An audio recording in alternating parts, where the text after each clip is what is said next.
What's up, everybody, and welcome back to the Jabin Chavez Leadership Podcast. I have been on a hiatus as we have been moving into our new building, which has been amazing, by the way. As I'm filming this is August 2025. We moved into our new church building in May of 2025. It has been an awesome summer and had to take a little bit of a break from the podcast, but I'm back and I'm so fired up to be bringing new content right here on the City Light Vegas page. So I have moved from the Jabin Chavez page. I've moved over to the City Light Vegas page where we're bringing you fresh worship every week, brand new sermons every week, and now leadership podcasts and leadership thoughts every week. And I'm so fired up about it. And today I want to talk about a surprising and amazing coffee shop experience that I recently had in Austin, Texas. And before I tell you about that, I want to remind you a little bit about culture. Man, culture is everything. What is culture? Let me tell you this. Every family, every company, every organization, every friend group, yes, even every church has a culture. A culture is literally the way things are done in a social setting. It is the environment and mentality that you feel even more than you can explain. Usually, a church's mission would be very similar to another church's mission, right? Most churches, you want to win the lost, want to disciple the found, and then want to send them out to change the world, right? I mean, we all kind of have a similar mission, especially as churches. Most churches want to see people saved, discipled, and grow. So why do some churches thrive and others fail? And we could say that about why do some coffee shops thrive and others fail? Why do some on and on and on? We believe it's all about culture, the environment that we design and build. All great cultures, this is so important. I learned this from Pastor Kevin Gerald years ago. All great cultures are by design, not default. The culture is the shared system of values, beliefs, customs, behaviors, artifacts that a group of people use to interpret their world and interact with one another.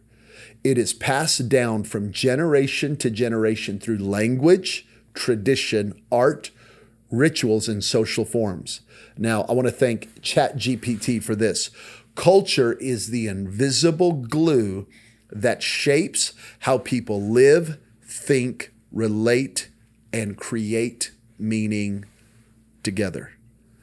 And so your church has a culture, your organization has a culture, your family has a culture, your city has a culture. You could go to two hotels and they're going to have two different cultures. Walking into a Four Seasons and walking into a Motel 6, you're going to have very, very different cultures. Now, they both offer a bed, they both offer a shower, they both offer a pool, they both offer air conditioning and heat, but it is radically different. What makes it radically different? It's the culture. Right now, Starbucks is trying to change its culture. I don't know if you've noticed this. He walks into Starbucks and they got the little greeting on the cup now. Have you noticed that? Hope you have an amazing day, little smiley face. Hope you like your coffee. You walk in, they're starting to say hello. Have you noticed that? They're starting to say hi. When you walk into a Starbucks now, you start walking out, they start saying bye to you. Well, what is that? That's the CEO of Starbucks saying, man, we need better culture. We're not just here to serve coffee. We're here to serve people. We're here to create an experience, not just a cappuccino.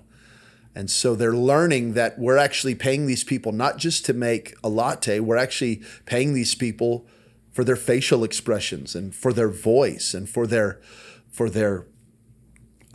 posture and for their face and for their words. Culture. And I had an amazing cultural experience recently at a coffee shop. I'm not going to say the name, but I was in Austin, Texas. And I just Googled best coffee shop in the city. And I'm just not saying their name because I don't know if they would care or like that I'm talking about them, but it was an amazing experience. And there were four things that I wrote down literally as I was drinking my coffee that I thought, man, this is an amazing culture.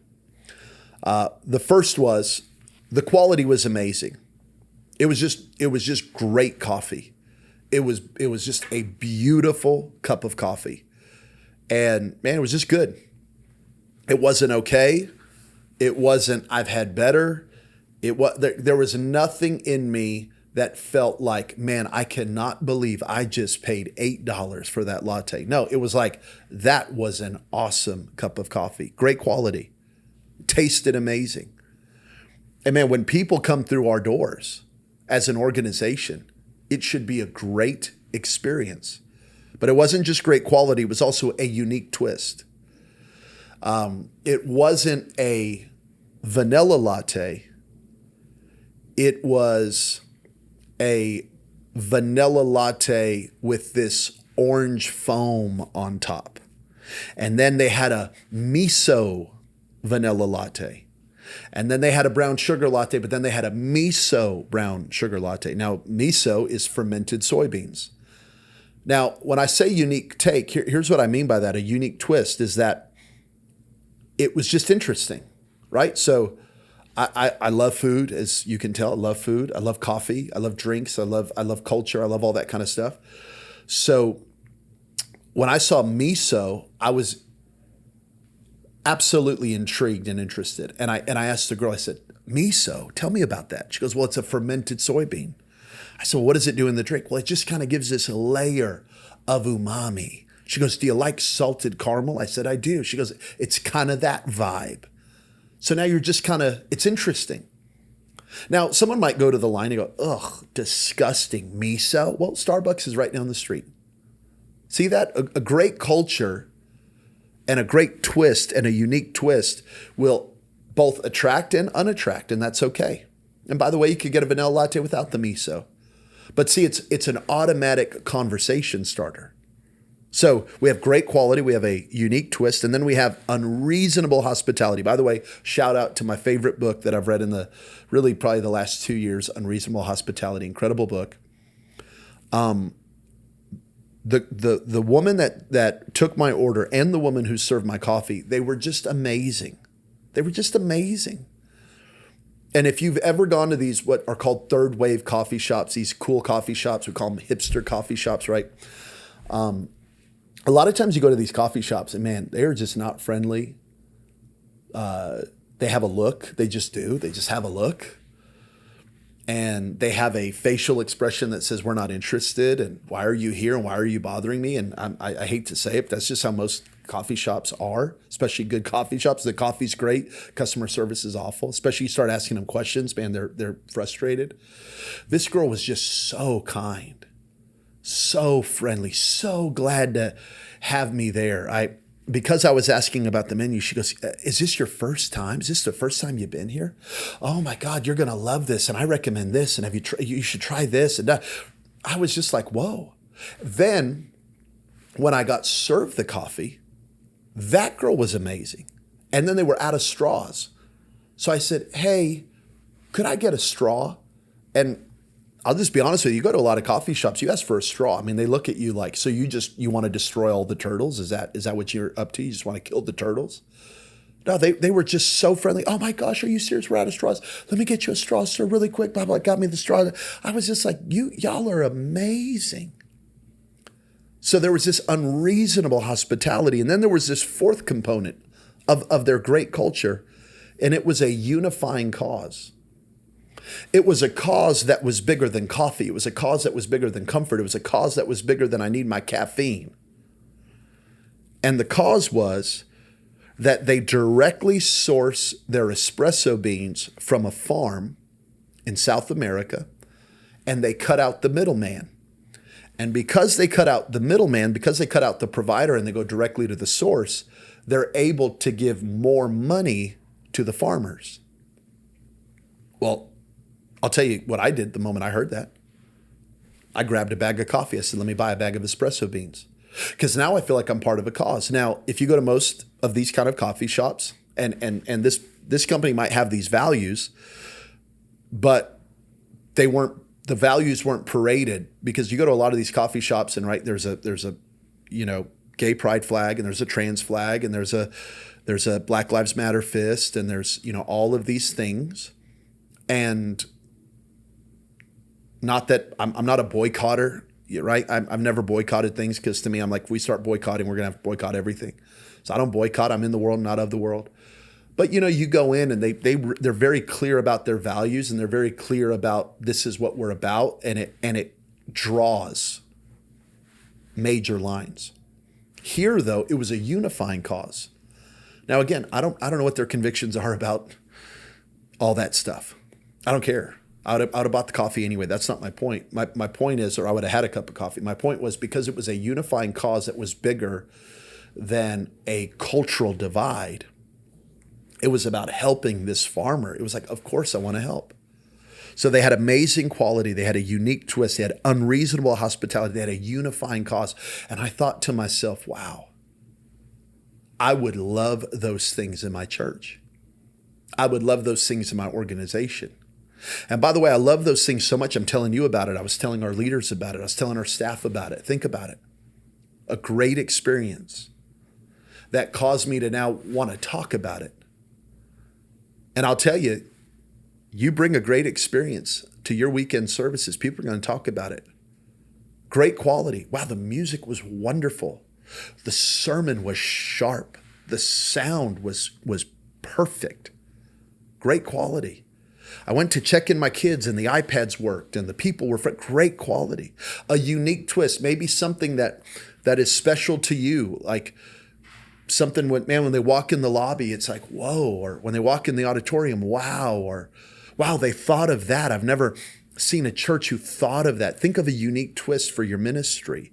Unreasonable hospitality, man, just friendly hosts and friendly greeters and friendly parking lot attendants. And pastor, I'd encourage you, pastor, get out there in the lobby and shake hands. I pastor a mega church. I'm still in the lobbies every weekend, shaking hands, taking pictures, holding babies, giving hugs. It matters. And people are really blessed by it. And by the way, I'm really blessed by it. I don't need to go sit in my office for 45 minutes in between services. It's much better for me to get out there and be with the people, to remind myself what we're all about. And then, of course, a unifying cause that is, of course, the gospel, the mission, the Bible, souls, but it's also the things we're doing for the community and our love for the city and our love for missions and our love for the poor and our love to help other people. Something people can get behind. Man, it matters. I'll give you a unifying cause that just happened for us, and I'm going to wrap it up because these podcasts are going to get shorter, and I just want to give you a short, sharp leadership thought. But we recently received an offering for the next generation to be able to sponsor kids for camps next year. And it wasn't just we want to sponsor kids. It was we want to make camp free for every child who wants to go to camp. And we were able to unify, not around giving, not around generosity, because those things can separate, but around the next generation. So we unified around children, and our church rallied and gave hundreds of thousands of dollars, unplanned, unscripted, spontaneously. And now we're going to send all of our kids to camp next summer and probably the summer after because of a unifying cause. Great culture is never by default. It never just happens. As Erwin McManus said, we are cultural architects. You've got to design culture, fight for culture, enforce culture, stand for culture, model culture, talk and walk and live and breathe culture. Don't just have a culture set of values that you've gotten written down somewhere. Be the culture. And I'll tell you, people are drawn to, attracted to a great culture. Whether it's a restaurant, whether it's a hotel, whether it's a school, whether it's an educational system, whether it's a church, whether it's a coffee shop. I'll tell you, if I lived in Austin, that would be my coffee shop because of culture. All right, fight for it, live for it, do it. And if you're not, make sure that you are subscribed to this channel. Make sure that you're liking the videos. Make sure that you've hit the bell there for notifications so we can bring you great content. Again, sermons every Sunday afternoon. a new worship drop every Friday morning. And of course, now this leadership talk that we're going to be releasing every week. I love you guys so much. Have an incredible week.